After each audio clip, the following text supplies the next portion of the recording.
Bueno, muy buenas tardes. Hoy estamos comunicados con Rosario, Santa Fe, con Fidel Maguna. ¿Cómo estás? Muy bien, Roberto, gracias. ¿Vos? Bien, Fidel, un gustazo saber que existe primero una revista literaria de ese nivel en Rosario. Contame esa revista literaria que... Bueno, la definición que le damos nosotros es, que la encontramos hace poco, revista de cultura política, Ah, mirá, sin el I. Eh, ju- Buscando una definición, ¿no? Me parece que es la más abierta, la que más se aproxima un poco a lo que queríamos, que no deja de ser una revista literaria, ¿no? En su vasta dimensión. Es Río Belvo, revista Belvo, nació en el año 2020, eh, con, con algunas premisas eh, de laburo que un poco se dieron o fueron apareciendo sobre la marcha y algunas iniciales, un poco tenía que ver con lo que yo, como autor, sí, principalmente como autor, no encontraba en algunos medios culturales de la zona, por lo menos. Belbo, ¿qué significa el nombre? ¿De dónde viene el nombre Belbo?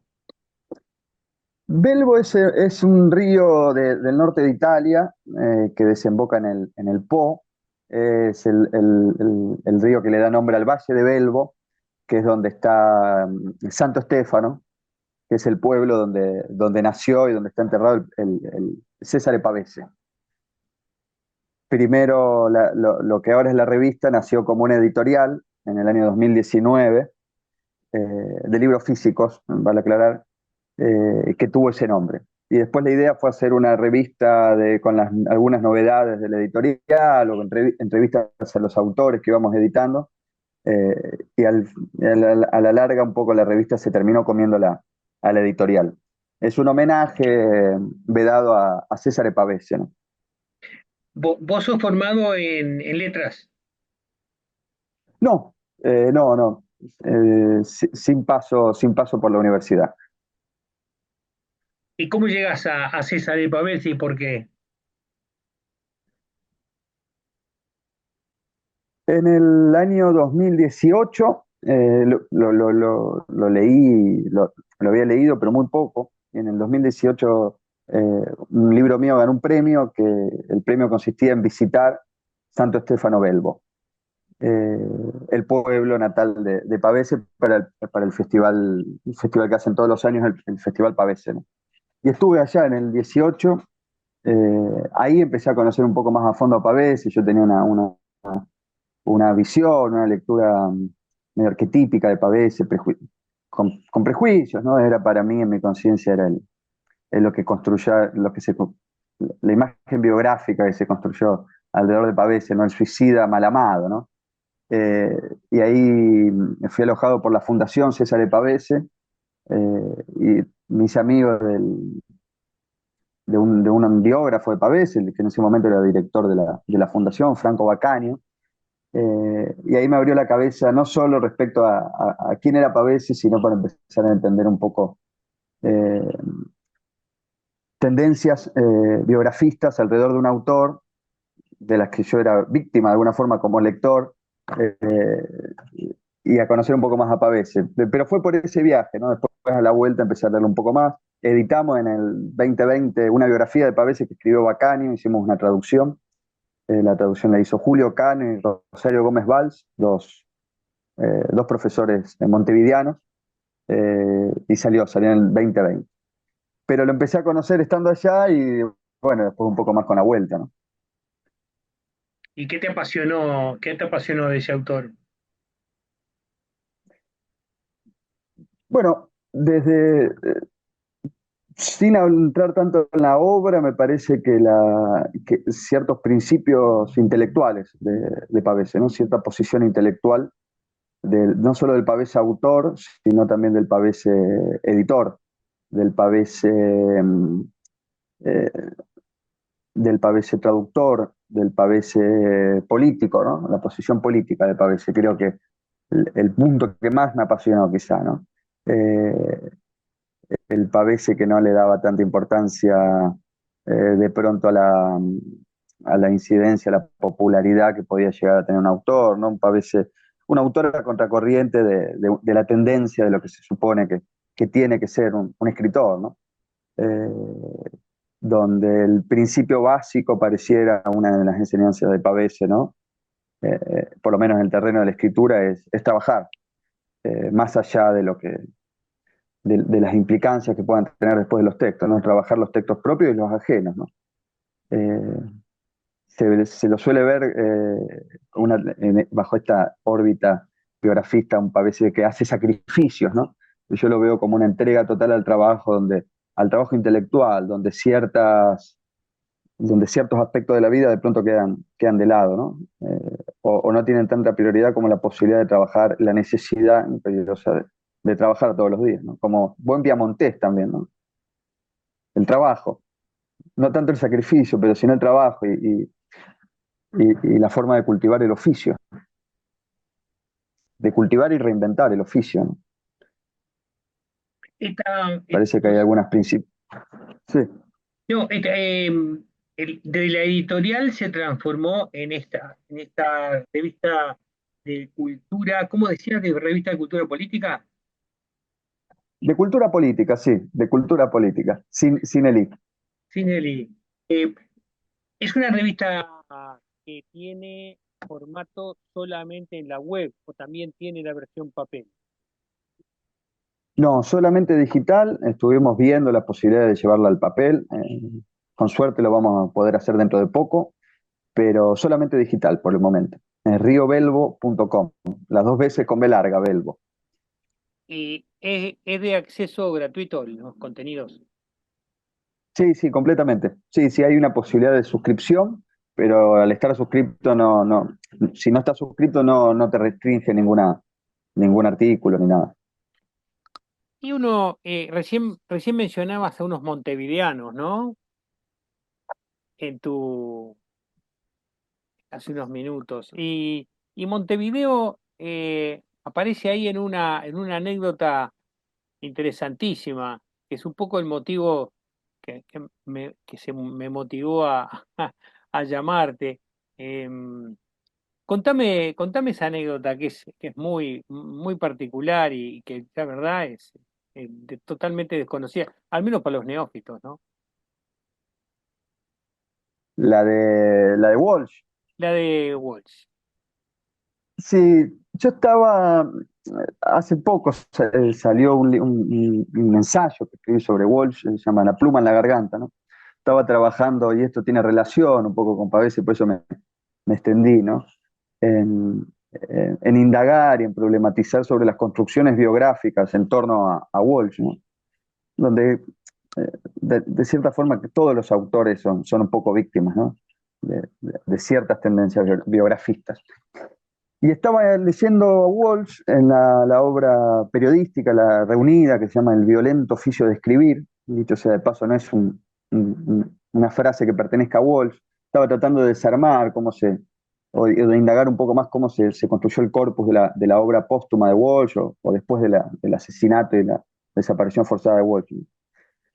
Y este libro de crónicas, de textos periodísticos de Walsh están precedidos por pequeñas notas del editor, donde va haciendo pequeñas semblanzas biográficas, ¿no? Con escenas de la vida de Walsh. Eh, y hay una nota de Walsh que escribió Rodolfo Walsh en el año 1956, que se llama Un niño secreto que no se dirá, que es una ¿Niño entrevista secreto que le cómo hace es? un El niño niño poeta. cómo es el Un título niño secreto que no se dirá. que no se dirá? Mm. Ese es el título del artículo de Walsh publicado en el escrito en el 56, si no me 56-57 en la revista Leoplan de Buenos Aires. Eh, y la nota del editor de la obra de Walsh decía algo así como que Walsh en el año 56 deposita en las espaldas de un niño poeta la posibilidad de una literatura pura para ir hacia el borde peligroso, donde la ficción y la verdad se confunden. Entonces yo intentando a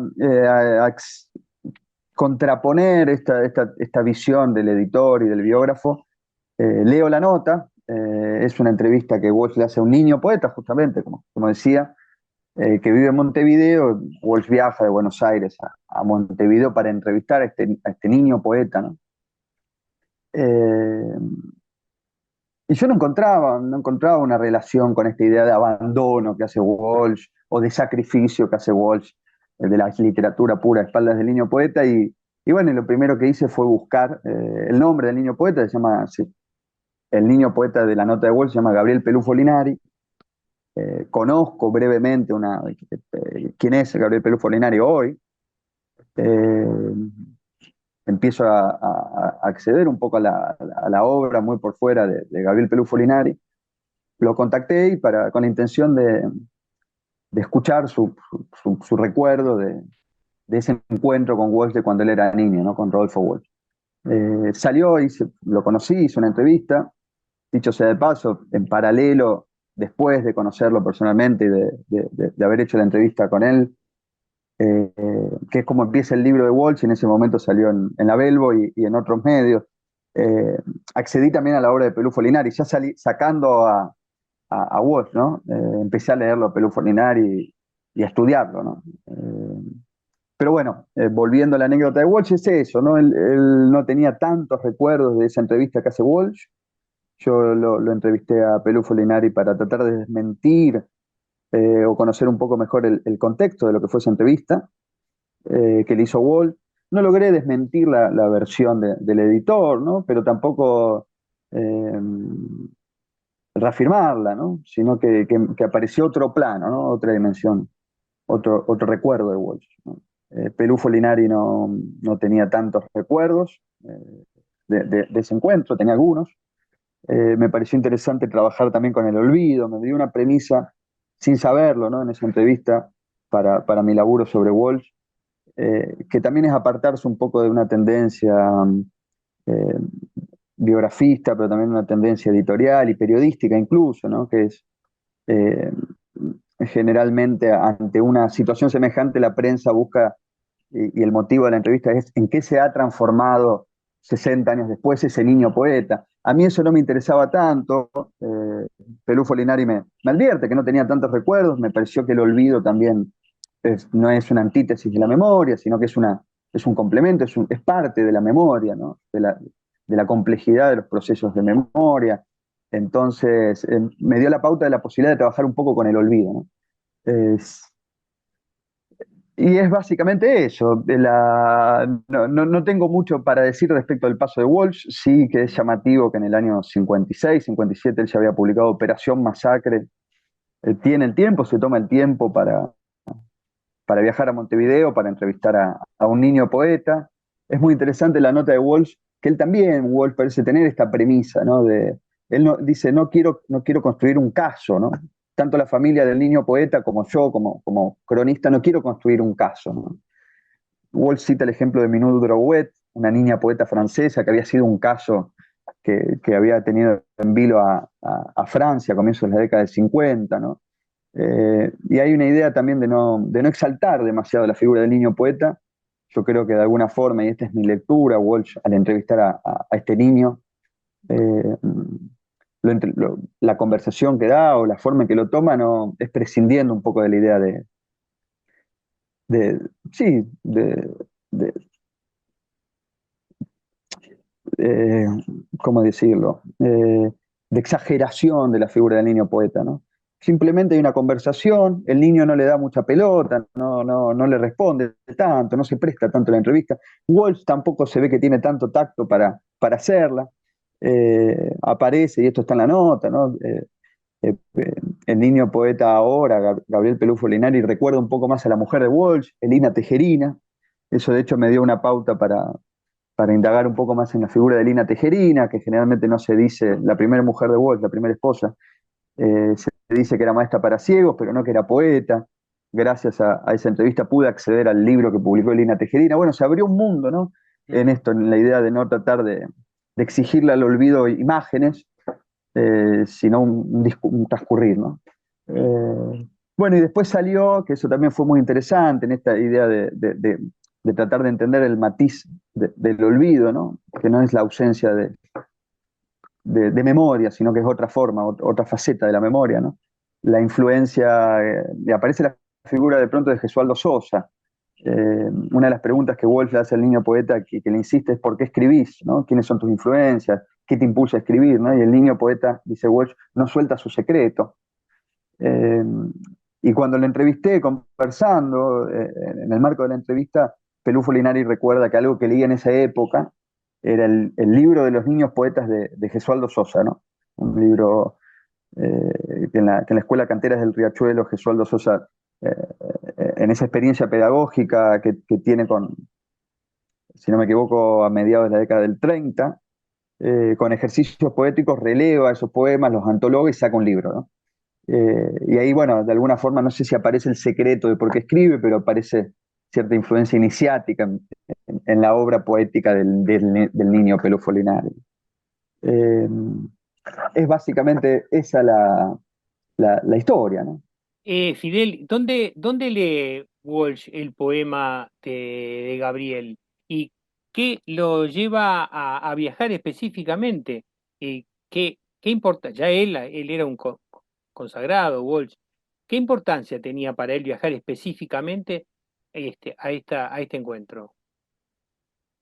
Bueno, en la nota lo que dice Walsh es que un amigo, por lo que se entiende, un amigo o uruguayo que vive en Buenos Aires o un compañero de trabajo de un periódico, de un medio de Walsh, que viajó a Montevideo, no está muy claro eso, trajo una carpeta con poemas, trae de Montevideo a Buenos Aires, lleva una carpeta con poemas, se lo hace leer a Walsh.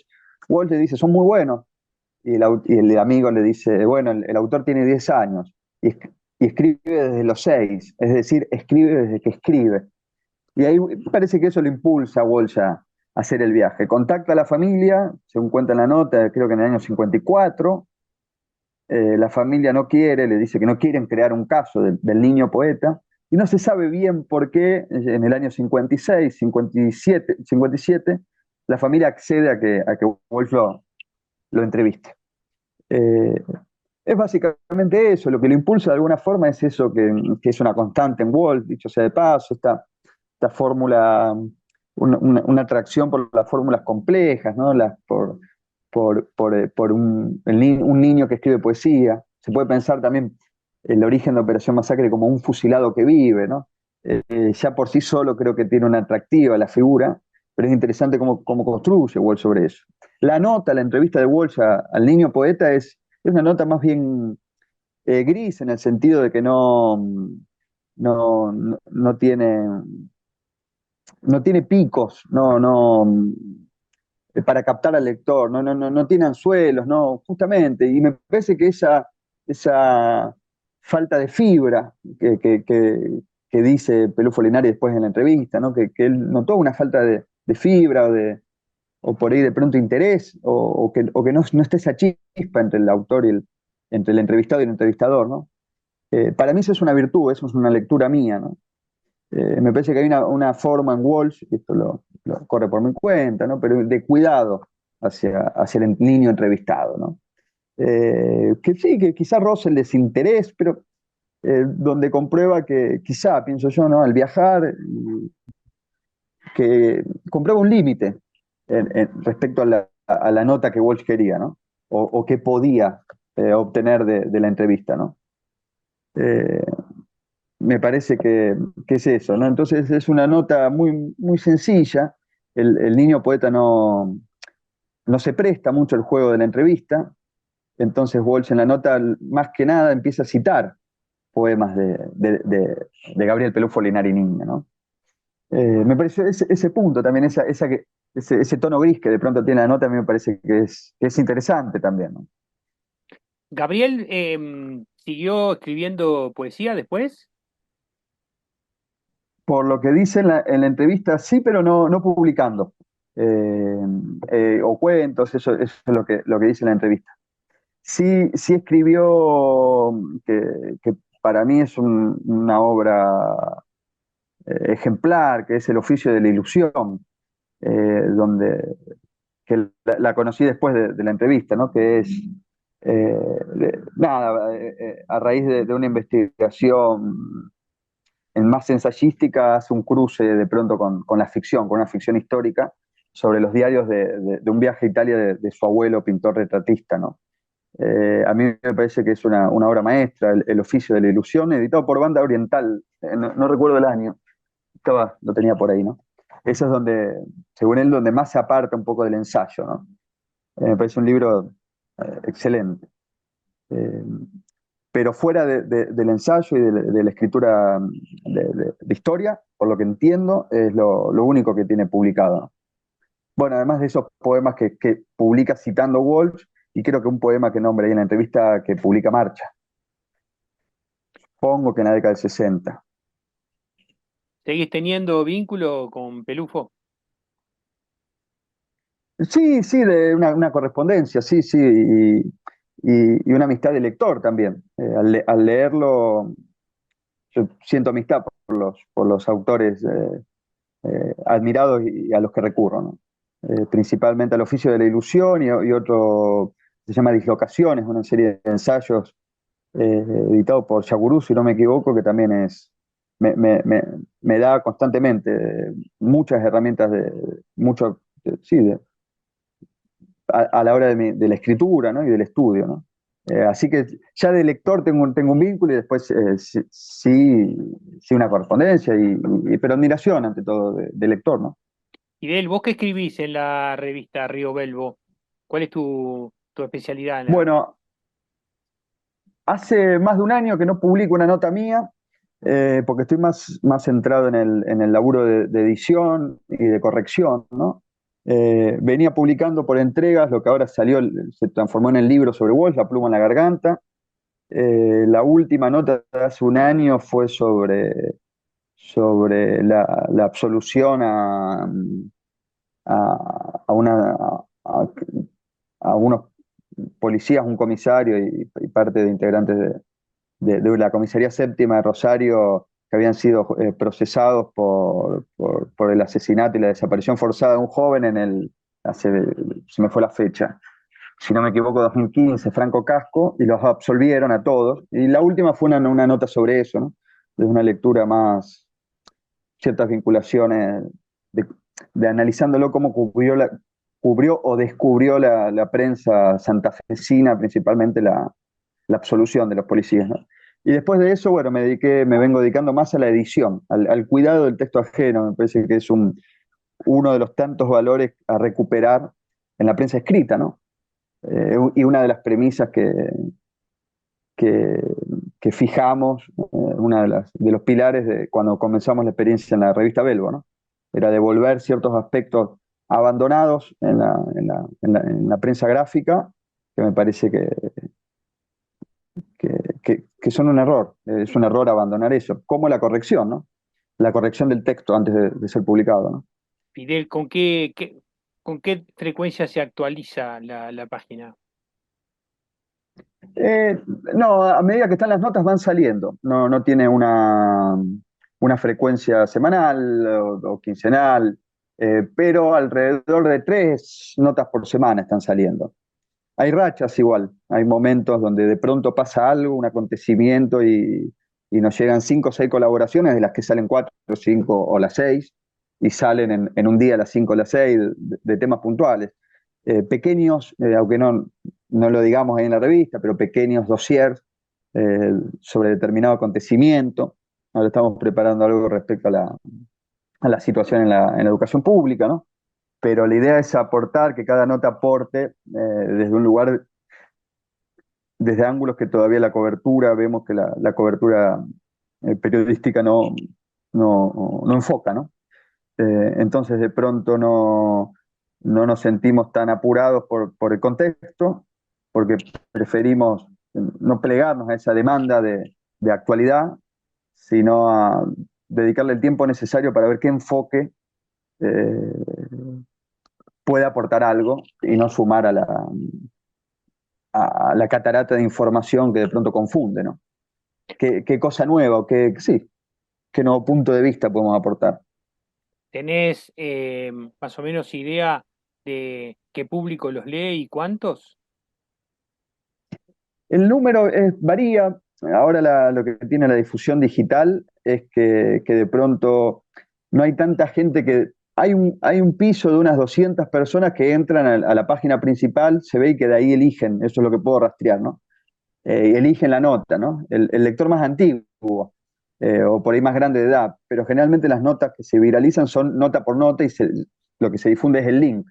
Y de pronto hay notas, las más leídas tienen alrededor de 8.000 visitas, y el piso es de unas 150, 200 visitas por nota, ¿no?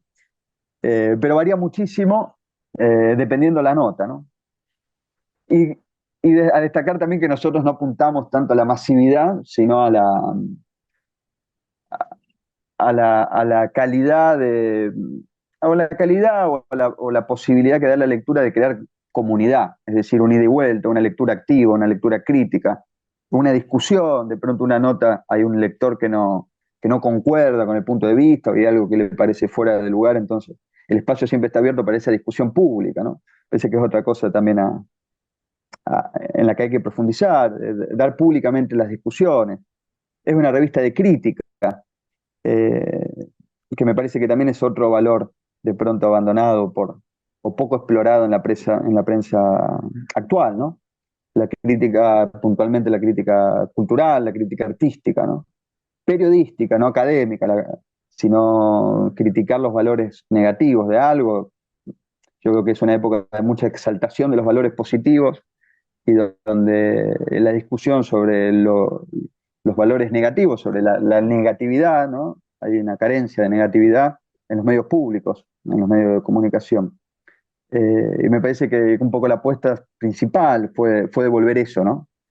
O intentar devolver eso en la prensa escrita, ¿no? La crítica. Entonces eso despierta determinadas polémicas y cruces que me parece que, que figura una lectura viva, una lectura abierta, ¿no? Y contribuye, me parece, también al sentido de crear comunidad alrededor del texto, de los relatos, de las crónicas, que son otros elementos ausentes también, ¿no? Yo veo que bajó la cantidad de crónicas periodísticas en los medios de comunicación, en Argentina por lo menos, ¿no? Eh, otros eh, escenarios también poco frecuentados últimamente, el humor, eh, incluir el humor en la crítica, ¿no? La entrevista también, yo veo que la entrevista escrita quedó muy en un segundo plano, buenas entrevistas escritas, hay muchas entrevistas, ¿no? Hay un trabajo sobre la edición de la palabra ajena cuando entrevistamos, ahora las entrevistas están desgrabadas medio a los ponchazos, ¿no? Probablemente con inteligencias artificiales. La idea es hacer un trabajo de pronto que puede parecer un poco antiguo sobre el texto, en esta demanda de actualidad constante, pero bueno, tomar la apuesta hacia ese lugar y me parece que dio sus frutos, ¿no? Sin ser una revista masiva, ni mucho menos, es un lugar eh, de, bastante frecuentado. eh, no nos interesa tanto la cantidad, sino las posibilidades de incidir en la discusión. Me parece que eso se da. eh, y de crear discusiones nuevas donde de pronto no las hay, y sobre todo hacer públicas algunas que se dan solo en el privado, ¿no? Es frecuente, ¿no? Dentro del mundo del arte, ¿no? Eh, que esas discusiones se den entre conocidos, ¿no? Bueno, la idea es hacerlo público, como fue casi siempre, ¿no? Hasta hace 20, 30 años. Sí, la verdad que me encantó la revista, me encantó, la recomiendo especialmente que la, que la, que la visiten y que profundicen. Es www.riobelbo.com. .com, sí. Fidel, fue un gustazo charlar contigo y nos vamos a volver a encontrar. Te agradezco mucho este encuentro. Roberto, muchísimas gracias y a disposición. Chao, querido.